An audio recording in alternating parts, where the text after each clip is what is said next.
If ever a game was a love letter, it was Final Fantasy IX. Released in 2000 or 2001, depending on your region, it stepped away from the modern style FF7 and 8 had introduced, returning to the series' roots with a more fantastical setting. Beloved the world over, FF9 is rife with homages to its predecessors. Whether you recognise them or not, there's no denying how numerous the throwbacks are. I'm Jack from EXP Required, and today I'll be taking a look at just 7 tributes to early Final Fantasy games in FF9. Beware of spoilers for the following titles. It's hard to believe. The series was only 13 years old when FF9 first released. When the original Final Fantasy came out in 1987, structured progression, across a world map, was still in its infancy as a mechanic in games.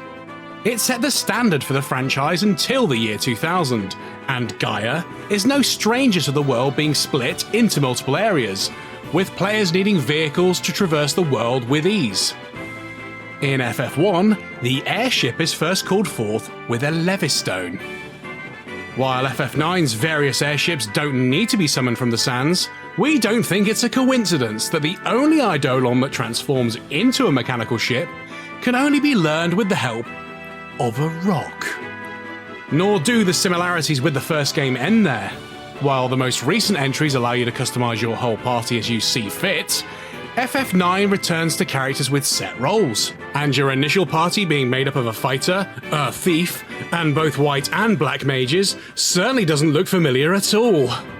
Honestly, the amount of nods to the series' first game could be a whole video in its own right. From the return of the elemental archfiends, to another familiar villain, to the true name of our favourite name-changing princess. It's so clear that FF9 has nothing but respect for the games that came before, and the love doesn't stop there. Now, FF3 Xande has never made my favourite villains list, although I'll admit he has some real potential. In his own game, he was a student given the gift of mortality by his tutor, which made him understandably mad when his peers Une and Dogo were gifted incredible magic powers instead. In retaliation, Xande tipped the balance of light and dark in order to stop the flow of time, ensuring he would never die. Sound familiar yet?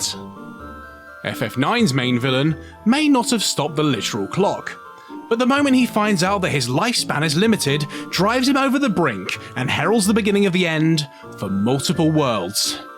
Even better, the reveal of his fraternal connection with Zidane leads to one of the most iconic sequences in the whole game.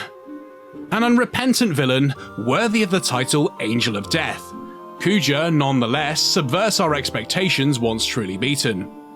As does Zidane, who exemplifies the game's themes by never shying away from what mortality truly means, and reminds us that an inevitable fate doesn't mean the end of the world. And of course, the richest of players can buy Une's mirror and Doga's artifact from Kuja's favourite haunt, Treno's auction house. Don't forget to bring both items to the Black Mage Village for a nostalgic surprise. Everyone's favourite dimension-hopping dork appeared for the first time in Final Fantasy V, first as a rival and later as a reluctant ally. His ultimate fate has him trapped in the interdimensional rift, which allows him to travel through space and time to appear in later Final Fantasy titles, none the worse for wear. Appearing here as a quick-fingered NPC instead of an adversary worth battling, Alleyway Jack only reveals his true identity once you become a Master Treasure Hunter. Even if you never reach that rank, there's still the subtlest of nods to his true identity in the gear he drops. It can't be overlooked that dear old Gilgy has taken up a new hobby in his spare time, being guided by the heart of the playing Tetramaster. He's not the only one.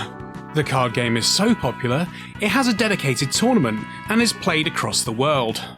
Keen-eyed fans might recognise some of these players from earlier games. Maybe Gilgamesh took these guys on an interdimensional trip. Considering the state of the worlds they must have come from, it must make a nice change of pace. And of course, we can't help but think this new hobby is better than collecting swords of questionable quality. With the exception of those card players, no other characters appear to cross into Gaia proper, but that's not to say their legends are unknown. From a wicked sword hanging on the wall in Limblum, to synchronous magics being cast by twins, to our very own Dragoon, using the skill of a dragon lady also separated from her lost love. There's no shortage of nods and winks to previous characters. Whether characters like Kane, Matoya, or Gogo existed as the legends we know them as or not, their stories still matter, and sometimes lead to our current cast learning more about themselves. Speaking of recurring names, it almost feels like cheating to mention the Eidolons. Almost all of them appear in previous games, and continue to do so in future titles too. But our very own Storm Sage plays an important role in Final Fantasy IX's story, giving Princess Garnet the confidence to relearn her summoner powers. While not the first time he takes on the role of mentor, the tale Ramuh offers us here is lifted directly from Final Fantasy II, the story of Joseph and his heroic, but tragic sacrifice. Though we gain new power, no matter how we decide to interpret his legacy, the inclusion of even one of the least popular FF titles fills us with such joy. We only wish the story had been longer. Final Fantasy VI's steampunk-esque world is unique within the series, but the characters wouldn't be out of place in the whimsical world of Gaia. Certainly not on the theatre airship Prima Vista, where a switch-up in the cast leads to a kidnapping.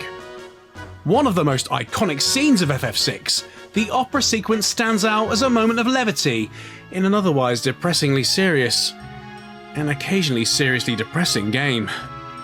While local Ice Queen Sellers is coerced into the lead role, and stuns the party with her vocal talents, we put an end to the dastardly plans of Octoponent Ultros. Her successful performance leads us into gaining an airship, and the ability to go anywhere we please for the first time, which is brilliantly inverted in FF9. Princess Garnet instigates her own kidnapping and joins the stage by accident. Though her presence initially goes undetected, being discovered leads to the airship we start the game on being permanently downed.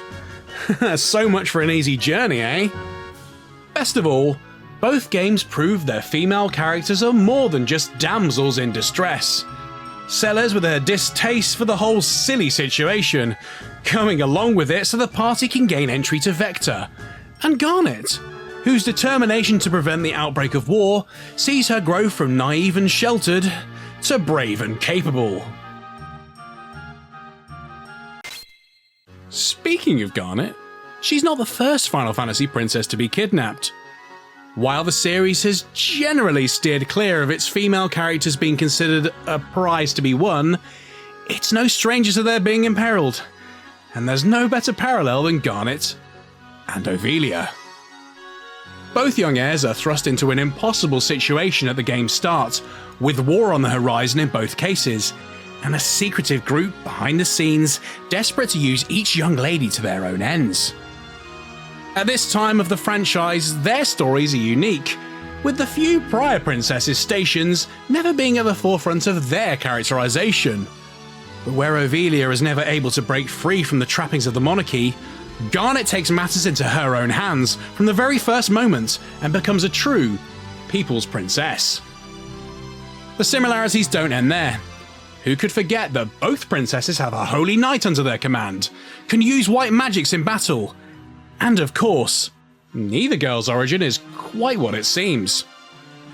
We can't help but wonder how the girls would fare in each other's worlds. Maybe Garnet would have pushed for a more peaceful Ivalice. Let us know in the comments if you think she could have done it. One of the most notable features of Final Fantasy V is the multiple worlds we visit. Not an anomaly in the franchise, but 5 takes the concept and runs with it. Our journey takes us through one world all the way to a second on the back of a meteorite, and facing down Exdeath leads to both worlds merging.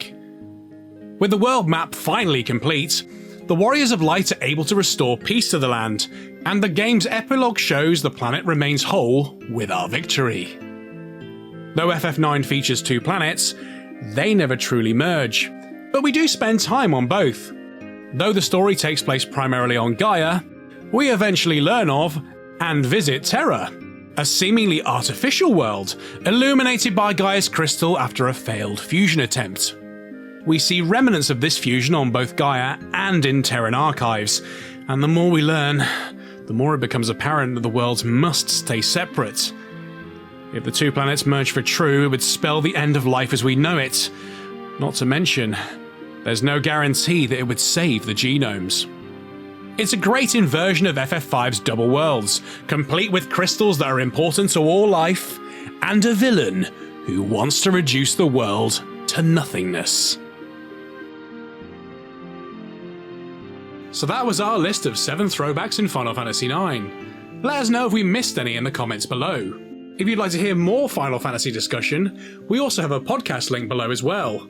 Thanks for watching and see you next time!